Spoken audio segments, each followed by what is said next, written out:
जय मां दुर्गा दर्शकों, मैं रूपाली शास्त्री आप सबका स्वागत करती हूं अपने चैनल में। आज हम आपको बताने वाले हैं मां बगलामुखी के कुछ उपाय और टोटके मंत्र सहित, जिनको करके आप अपने जीवन में कुछ भी इच्छा रखते हैं तो वह इच्छा जरूर पूरी होगी मां की कृपा से। मां बगलामुखी बहुत ही दयालु है, अपने भक्तों को वह बहुत अधिक प्रेम करती हैं और उन पर हमेशा अपनी कृपा बनाए रखती हैं। हर मुसीबत से उन्हें बचाकर भी रखती हैं। बहुत से लोग समझते हैं कि मां बगलामुखी की साधना अर्चना करने के लिए हमारे पास पैसा नहीं है, मगर उनकी साधना पूजा के लिए कुछ अधिक पैसा नहीं लगता है। जैसे हम सब देवी देवताओं की साधना और पाठ पूजा करते हैं, वैसे ही मां बगलामुखी की साधना भी कर सकते हैं। आज हम आपको इसी रिलेटेड कुछ उपाय और विधि बताने जा रहे हैं, जिससे आप भी आसानी से मां बगलामुखी की पूजा साधना कर सकते हैं, उनको प्रसन्न कर सकते हैं। यह उपाय बहुत ही साधारण और सरल है। वैसे तो मां बगलामुखी की तांत्रिक विधि का ही कठिन मानी जाती है। उसमें बहुत सारे नियम और अलग अलग विधियों का प्रयोग भी किया जाता है, जिनका पालन करना बहुत ही आवश्यक माना गया है।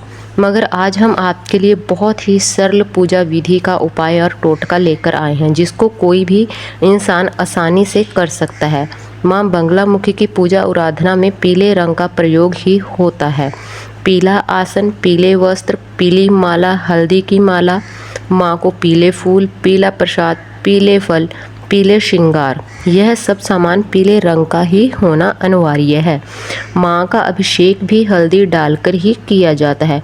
पूजा में सभी वस्तुएं पीली ही होनी चाहिए। गृहस्थी में रहकर भी आप यह पूजा कर सकते हैं। आपको माता जी की पूजा विधि को पूरी श्रद्धा और नियम से करना चाहिए। अगर श्रद्धा से माता जी की पूजा आराधना करते हैं तो माँ आप पर पूरी तरह से प्रसन्न हो जाती हैं। आराधना और भक्ति भाव इस पूजा का अनिवार्य अंग माना गया है। आपकी सभी मनोकामनाएं माँ जरूर पूर्ण करती हैं। वह हमेशा आपका साथ भी देती हैं। आइए अब आपको बताते हैं आपको करना क्या होगा। माँ बगलामुखी चालीसा का पाठ आप खुद से कर सकते हैं। आप धूप दीप जलाकर यह चालीसा का पाठ कर सकते हैं। सुबह शाम आप 3-3 पाठ जरूर करें। अगर आपके पास वक्त पर्याप्त हो तो आप 3 से ज़्यादा पाठ भी सुबह शाम कर सकते हैं। ध्यान रहे कि जितने पाठ आपने सुबह किए हैं उतने पाठ ही आपको शाम को भी करने होंगे। हर रोज़ आप यह पाठ कर सकते हैं। यह विधि बहुत ही आसान और सरल है। पाठ करने का समय भी नियम होना चाहिए। जो टाइम आपने एक बार रख लिया उसी टाइम आपको हर रोज़ यह पाठ करने होंगे, जिसको आप आसानी से कर सकते हैं। आपको किसी से पूछने की ज़रूरत भी नहीं पड़ेगी। चालीसा के पाठ के लिए आपको कोई दिक्कत नहीं आएगी। आपको पीले आसन पर बैठकर पीले वस्त्र पहनकर चालीसा का पाठ करना होगा। प्रसाद भी पीले रंग का ही होना चाहिए। चाहे तो आप पीले चावल शक्कर डालकर भी बना सकते हैं, या फिर पीले फल का भी प्रसाद बना सकते हैं। माँ को भोग लगाने के लिए आप अपनी इच्छा पूर्ति की प्रार्थना कर यह चालीसा का पाठ करना आरंभ कर सकते हैं।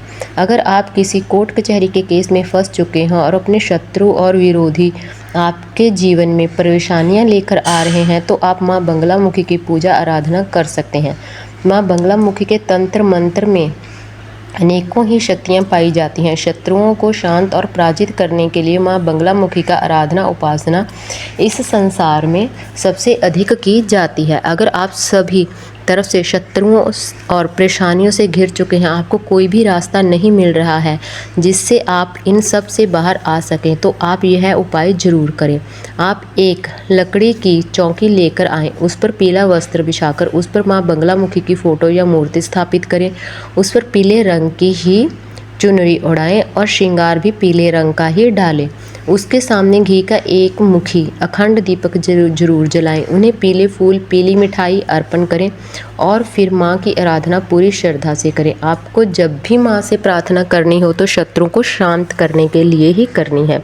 यह प्रार्थना कभी ना करें कि मेरा शत्रु मर जाए, उसका एक्सीडेंट हो जाए और मेरे शत्रु और विरोधी का नाश हो जाए। यह सब प्रार्थना आपको माता बगलामुखी के समक्ष कभी नहीं करनी चाहिए। केवल शत्रु को शांत करने की प्रार्थना करनी चाहिए और अपनी इच्छा पूर्ति की प्रार्थना ही करनी चाहिए। किसी के नाश की जा रही बुराई की प्रार्थना ना करें, वरना आपके भी नुकसान का सामना करना पड़ सकता है। अगर आपका शत्रु के शांत रहने की प्रार्थना करते हैं तो आपके लिए बहुत ही अच्छा और शुभ रहेगा। ऐसी प्रार्थना से माँ बंगलामुखी आपसे जल्द ही प्रसन्न होकर आपके शत्रुओं और विरोधियों को जल्द ही शांत कर देती हैं और आप पर भी अपनी कृपा दृष्टि हमेशा के लिए बनाए लेती हैं। आपको माँ बंगलामुखी की आराधना संकल्प लेकर ही शुरू करनी होगी। आराधना में माँ बंगलामुखी चालीसा का पाठ है जो वह कम से कम 11,000 बार करना जरूरी होता है। अगर आपको यह खुद से तय करना होगा कि आप यह पाठ कितने समय में पूर्ण कर सकते हैं, मतलब कि कितने दिनों में, 40 दिन या इससे अधिक दिन, जितना समय आपको लगेगा आप उतने समय का संकल्प लेकर ही यह पाठ शुरू करें और एक बार शुरू करके लगातार पाठ संपूर्ण करना अनिवार्य होगा। यह उपासना आपको गुप्त रूप से करनी चाहिए और पूरी श्रद्धा से माँ पर भरोसा रखकर यह विधि पूरी करें। माँ आपकी समस्त समस्याओं से आपको निजात दिलाएंगी। ध्यान रहे कि माँ को केवल पीला रंग ही पसंद है, किसी और रंग का इस्तेमाल बिल्कुल भी ना करें। यह था माँ बंगलामुखी की आराधना कर उनको प्रसन्न करने का सरल सा उपाय और टोटका। आपको हमारी जानकारी कैसी लगी हमें कमेंट कर ज़रूर बताएं। जिन लोगों ने अभी तक हमारा चैनल सब्सक्राइब नहीं किया, कृपया वो चैनल को सब्सक्राइब कर लें, लाइक कर लें, कमेंट कर लें और शेयर कर लें। जय माँ दुर्गा।